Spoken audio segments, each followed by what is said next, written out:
অনুশীলন প্রভৃতির দল ছিল, তারা বিপ্লবী নামে অভিহিত ছিল। তারা আহসানুল্লাহকে হত্যা করে। তিনি বোধহয় গোয়েন্দা শাখার দারোগা ছিলেন। তখন চট্টগ্রামে একটা হিন্দু মুসলিম দাঙ্গা লাগার উপক্রম হয়। এটা একটা পুরনো কাহিনী বলছে। এছাড়া যদি দেখেন, চট্টগ্রামে হিন্দু মুসলিম সম্পর্ক ঐতিহাসিকভাবে ভালো ছিল। চট্টগ্রাম একমাত্র জেলা বাংলাদেশে যেখানে বৌদ্ধদের একটা বিশাল আবাস আছে। বৌদ্ধ, হিন্দু এবং মুসলমান, এর মধ্যে দেখা যায়, আপনি যদি আব্দুল করিম সাহিত্য বিশারদের বিখ্যাত ইসলামাবাদ বইটা দেখেন, সেই বইটা 1919-20 সনে তিনি পত্রিকায় লিখেছিলেন। 1964 সনে এটা বাংলা একাডেমি থেকে বই আকারে বের হয়। এখন আব্দুল করিম রচনাবলিতেও পাওয়া যায়। সেই বইতে দেখবেন চট্টগ্রাম একটা অদ্ভুত জায়গা, যেখানে হিন্দু মুসলমান দাঙ্গা বলতে গেলে কখনো ঘটে নাই। তা আজকে এই চট্টগ্রামকে কেন্দ্র করে যদি আপনি বাংলাদেশে সাম্প্রদায়িক দাঙ্গা বাঁধানোর উস্কানি যে কেউ দিয়ে থাকে, সেটা অত্যন্ত ঐতিহাসিক দিক থেকে দেখলে দুঃখজনক। এখন শেখ হাসিনার নাম যখন আপনি নিলেন, শেখ হাসিনার একমাত্র মূলধন আজকে তিনি একটা বিবৃতি দিয়েছেন বলে তাদের পার্টির যে ভেরিফাইড ফেসবুক পেজ তা থেকে প্রচারিত হয়েছে, যে তিনি বলছেন যে চট্টগ্রামে যে আইনজীবী সাইফুল সাহেবকে হত্যা করা হয়েছে সেটা তিনি নিজেই বলেছেন দুঃখজনক, এবং এইটাকে কেন্দ্র করে যে সমস্যা দেখা দিয়েছে সেটারও তিনি নিন্দা জানিয়েছেন। এবং তিনি এই সনাতনী জাগরণ মঞ্চের নেতার মুক্তি দাবি করেছেন। এটা একটু হাস্যকর মনে হয় এই জন্যে যে মূল সমস্যাটা যদি আমরা দেখি, যে সংখ্যালঘু নির্যাতনের কাহিনী যদি আপনি আদ্যোপান্ত দেখেন, বাংলাদেশে শেখ হাসিনার আমলেও সেটা কোনোদিন কমেনি। সুতরাং এখন তিনি ক্ষমতাচ্যুত হয়ে ক্ষমতা হারিয়ে পালিয়ে যাওয়ার পর আবার ক্ষমতায় ফিরে আসার পথে একটা গুটি স্বরূপ এই সংখ্যালঘুর অধিকারের প্রশ্নটা তুলছেন। তিনি একা তুললে তো একটা কথা ছিল, বলবো এটা পতিত স্বৈরাচারের স্বদেশ প্রত্যাবর্তনের একটা অজুহাত মাত্র। কিন্তু দুঃখজনক বিষয় হচ্ছে, আমাদের পুরা দক্ষিণ এশিয়া উপমহাদেশে এই একটা দেশের ভিতরের পরিস্থিতি আরেকটা দেশে প্রভাব বিস্তার করে। এখন পশ্চিমবঙ্গের মুখ্যমন্ত্রী মমতা বন্দ্যোপাধ্যায় সহ, অভিষেক বন্দ্যোপাধ্যায় সহ, তারা একদিকে বলছে আমরা পাশের দেশের অভ্যন্তরীণ ব্যাপারে কথা বলবো না, তবে এ ব্যাপারে আমরা কেন্দ্রীয় সরকারের নীতির সাথে একমত। এখানে দেখা যাচ্ছে বিষয়টা বাংলাদেশের সীমা পার হয়ে পাশের দেশে চলে গিয়েছে, এবং এটা তাদের লক্ষ্য হচ্ছে এটাকে আন্তর্জাতিক রূপ দেওয়া। ধরুন, আইনজীবী সাইফুল সাহেবকে যেভাবে হত্যা করা হয়েছে, তা একেবারে একটা উদ্দেশ্য প্রণোদিত হত্যা বলে মনে হয়। তার লক্ষ্য ছিল যে এইটাকে কেন্দ্র করে চট্টগ্রাম থেকে যদি আগুন শুরু হয়, সেটা বাংলাদেশে ছড়িয়ে পড়তে আর বেশি দিন লাগবে না। এমনিতেই চট্টগ্রাম বাংলাদেশের দক্ষিণ পূর্ব কোণে অবস্থিত। তো সেই দাঙ্গা তারা সৃষ্টি করতে চেয়েছিলেন, সেটা হয়তো অসীম রাজনৈতিক ধৈর্যের কারণে বাংলাদেশের জনগণ সেটা আপাতত সফল হতে দেয়নি। কিন্তু ভবিষ্যতে একই প্রক্রিয়া যে শুরু হবে না তা বলা যায় না। এখন অনেক প্রশ্ন আছে। এই সনাতনী জাগরণ মঞ্চটা কি? সেটার মধ্যে যে নেতৃত্ব দিচ্ছেন যে ইসকন, সেটা কি? তারপরে যে ভদ্রলোক এর নেতৃত্ব দিচ্ছেন, যাকে বলা হচ্ছে চিন্ময়, তিনি কি? এই সমস্ত অনেকগুলো প্রশ্নের অনুসন্ধানের এখানে আবশ্যক আছে। তবে আমি সাবিক রাজনৈতিক ভাবে বলবো, এইটা হচ্ছে শেখ হাসিনার ক্ষমতাচ্যুত হওয়ার পর থেকেই আমাদের পাশের দেশের যে সংবাদপত্র এবং অন্যান্য সামাজিক যোগাযোগ মাধ্যম, তারা বারবার প্রকাশ চেষ্টা করছে বাংলাদেশের সংখ্যালঘু নির্যাতন হচ্ছে। এটা একেবারেই ভিত্তিহীন কথা। আওয়ামী লীগের সাথে যুক্ত আছে সংখ্যালঘু বা সংখ্যাগুরু এমন বহু লোকের উপর হামলা হয়েছে, এটা বাস্তব সত্য। কিন্তু এটাকে হিন্দু নির্যাতন হিসেবে দেখানো হচ্ছে একটা, যাকে বলা হয় প্রতারণা। দ্বিতীয় কথা বলি, এই ঢাকায় সম্প্রতি ঢাকা কলেজের ছাত্র এবং সিটি কলেজের ছাত্রদের মধ্যে মারামারি হয়েছে। তিতুমির কলেজ থেকে শুরু করে ঢাকা শহরের যে সমস্ত কলেজ ঢাকা বিশ্ববিদ্যালয়ের সাথে যুক্ত ছিল, তারা পৃথক বিশ্ববিদ্যালয়ের মর্যাদা দাবি করছে।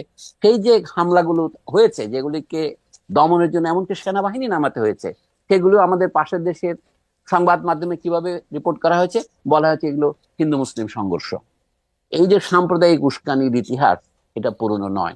তো বর্তমানে শেখ হাসিনা যদি ক্ষমতায় ফিরে আসবার জন্য সাম্প্রদায়িক উস্কানিকেই মাধ্যম হিসেবে ব্যবহার করেন, এটা যে তার আমলের যে ব্যাপক হত্যা সংঘটিত হয়েছে, যেটাকে লোকে গণহত্যা বলছে, সেইটাকে কি তিনি জায়েজ করার জন্য এটা বলছেন?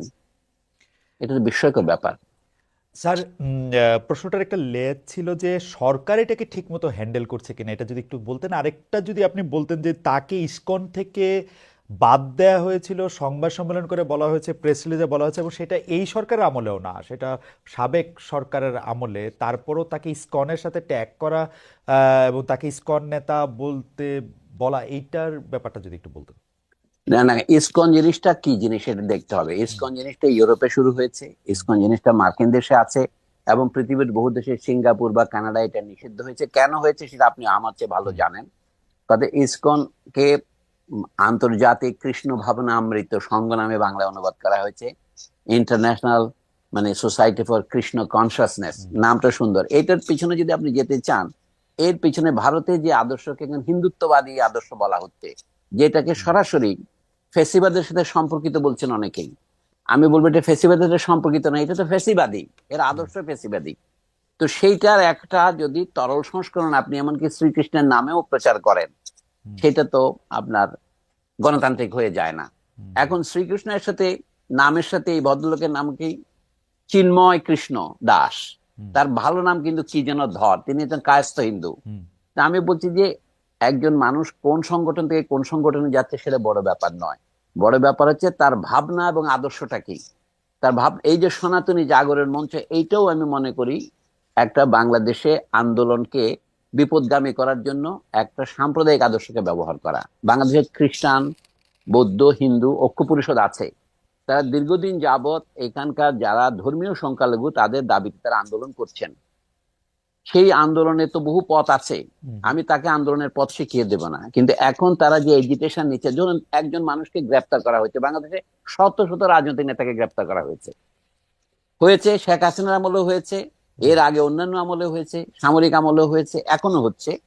এখন যে সরকার, এটা হচ্ছে অস্থায়ী সরকার, হুম, অন্তর্বর্তী বলছি আমরা। হুম, তো এই সরকারের আমলেও যারা গ্রেপ্তার হয়েছে তাদেরকে আদালত থেকে অনেক সময় দেখা গেছে লোকের ডিম ছুঁড়ে মারছে, নানা রকমের অনাচার করছে, যেগুলি খুব অভিপ্রেত নয়। হুম, কিন্তু চট্টগ্রামে একজনকে যদি গ্রেপ্তার করা হয় অথবা তাকে যদি জামিন দেওয়া না হয়, তাহলে আদালতে হামলা করতে হবে?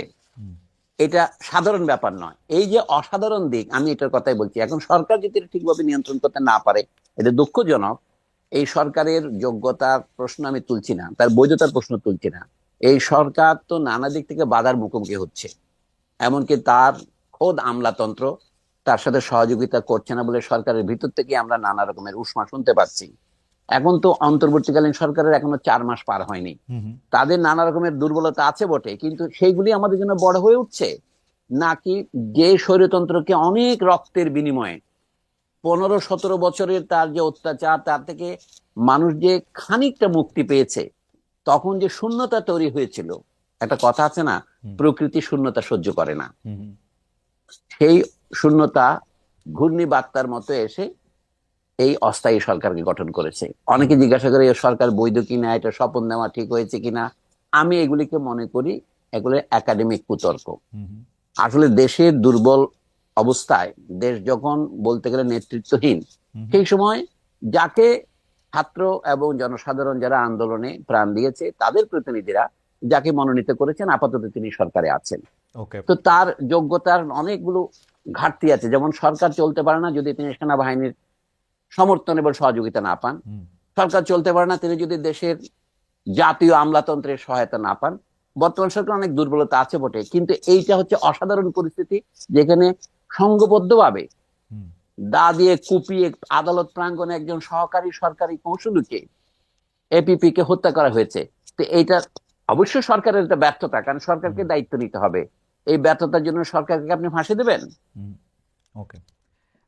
স্যার, আমরা একটু সরকার গঠনের প্রসঙ্গটার মধ্যে আসি। আপনি একটু কিছুটা বললেন যে নেতৃত্বহীনতার সময় দায়িত্ব নেওয়া হয়েছে সেই সরকারকে ওভাবে বিবেচনা করা, কিন্তু আমরা তো দেখছি যে ক্রমাগতভাবে এই সরকার সাংবিধানিক কিনা, সংবিধানের অধীনে সরকার শপথ নিয়েছে কিনা, সংবিধানটা এখন ছুঁড়ে ফেলে দেওয়া উচিত কিনা, এরকম নানা ধরনের কথা আমরা শুনছি।